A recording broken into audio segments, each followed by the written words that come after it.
हामी सबैलाई कुनै गाउँको रुटेड कथा छ भने एकदम मन परेको हुन्छ। त्यस्तै एउटा मुभी बाइसन रहेको छ, जसको कथा गाउँकै वरिपरि घुमिरहेको हुन्छ।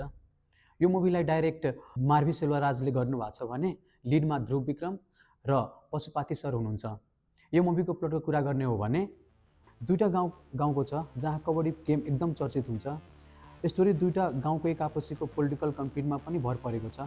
त्यही दुई गाउँमध्ये एक गाउँको यङ म्याङले दुईटा गाउँले गरेको हिंसालाई जुझ्दै कसरी नेसनल कबड्डी प्लेयर बन्छ भन्ने देखाएको छ।